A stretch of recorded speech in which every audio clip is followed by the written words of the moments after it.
আসসালামু আলাইকুম রহমতুল্লাহি ওবরকাত। আমি ভাবছিলাম এই বাংলাদেশে কিছুটা পরিবর্তন আসবে। এখানে ইসলামের একটি সুন্দর পরিবেশ তৈরি হবে, একটি ন্যায় বিচার ভিত্তিক সমাজ গড়ে উঠবে। কিন্তু খুব দুঃখজনকভাবে অনেক আলেম গোপনে চলে গেছেন, আবার অনেক আলেম সংসদে গিয়ে বসে আছেন। আর এই ৯০% মুসলিমের যেন কোনো মা বাবা নেই, কেউ তাদের দিকে ফিরে তাকায় না। আমার ভাই এবং বোন, সাধারণ জনগণ, আপনারা কি এখনও বসে থাকবেন? এখনই জেগে উঠতে হবে। আমাদের বাংলাদেশে ইসলাম প্রতিষ্ঠা করতে হবে, সত্যিকারের ইসলামিক মূল্যবোধ ফিরিয়ে আনতে হবে। এখানে চলবে না কোনো সরকারের গোলামি। আমাদের সেনাবাহিনী হবে শুধুমাত্র আমাদের জন্য। তারা ইসলামের জন্য রক্ত দেবে, শহীদ হবে, ইসলাম প্রতিষ্ঠা করবে। এটাই তো বাংলাদেশের সঠিক পথ। এটাই আমাদের স্বাধীনতার প্রকৃত উদ্দেশ্য ছিল। কিন্তু এর উল্টো হচ্ছে বাংলাদেশে। যাদের আমি ভাইয়ের মতো ভাবি, বাংলাদেশ সেনাবাহিনী, তারা দেখছি যখন যেই সরকার আসে তার গোলামিতে লেগে পড়ে। জনগণের সেবক না হয়ে যায় ক্ষমতাসীনদের রক্ষক। আরে ভাই, আপনাদের মধ্যে তো অসংখ্য মুসলিম আছেন, আর অমুসলিমরাও তো এক পরম সত্তায় বিশ্বাসী। হিন্দু শাস্ত্রে যজুর্বেদ ৩২:৩ এবং শ্বেতাশ্বতর উপনিষদ ৪:১৯ অনুযায়ী বলা হয়েছে, নতস্য প্রতিমা অস্তি, নতস্য প্রতিমা অস্তি, অর্থাৎ তার সৃষ্টিকর্তার কোনো প্রতিমা বা প্রতিরূপ নেই। এর মানে আমাদের রব বা ঈশ্বর এক এবং অদ্বিতীয়। আমাদের হিন্দু, মুসলিম, বৌদ্ধ, খ্রিস্টান যারা সেনাবাহিনীতে আছেন, আপনারা তো সেই মহান সৃষ্টিকর্তাকেই ভালোবাসেন, তাই না? ঈশ্বর হচ্ছেন একজন।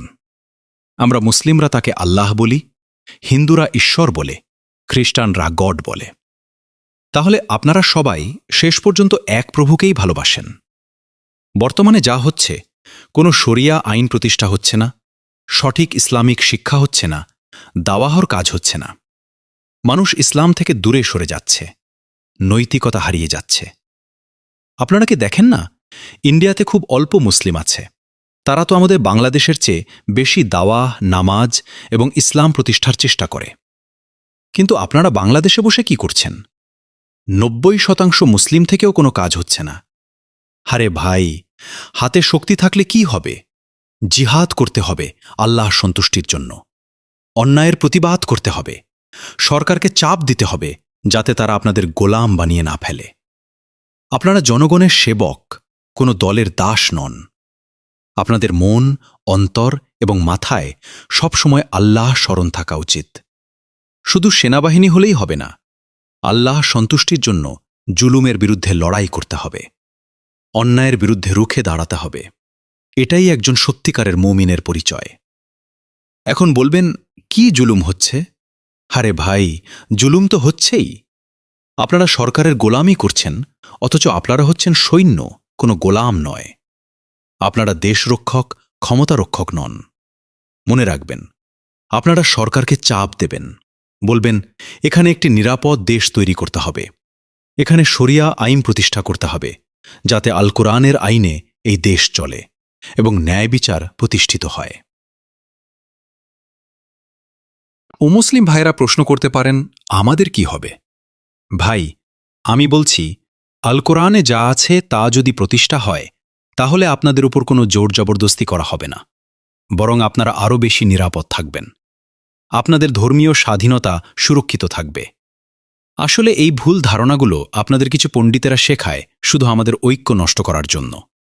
পবিত্র কোরআনের সূরা আল বাকারার ২৫৬ নম্বর আয়াতে স্পষ্টভাবে বলা আছে, লা ইকরাহা ফিদ্দীন, অর্থাৎ দিন বা ধর্মের ব্যাপারে কোনো জোর জবরদস্তি নেই।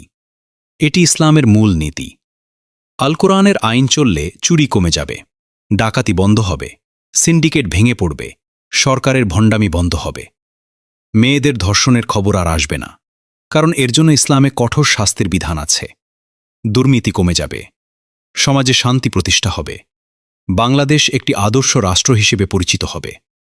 তাই আমাদের হিন্দু, মুসলিম, বৌদ্ধ, খ্রিস্টান সব ভাইদের ঐক্যবদ্ধ হতে হবে। গোলামি বাদ দিতে হবে, মানুষের দাসত্ব বাদ দিতে হবে, শুধুমাত্র আল্লাহর দাসত্ব করতে হবে। আপনারা আল্লাহকে ইংরেজিতে গড বলেন, হিন্দুরা ঈশ্বর বলেন, তবে প্রভু আলাদা নয়, প্রভু এক।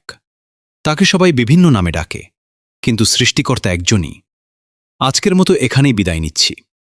আল্লাহই হলেন একমাত্র রক্ষাকর্তা। তিনি আমাদের সবাইকে হেদায়েত দান করুন এবং সত্যের পথে চলার তৌফিক দান করুন। আসসালামু আলাইকুম ওয়া রাহমাতুল্লাহি ওয়া বারাকাতুহু।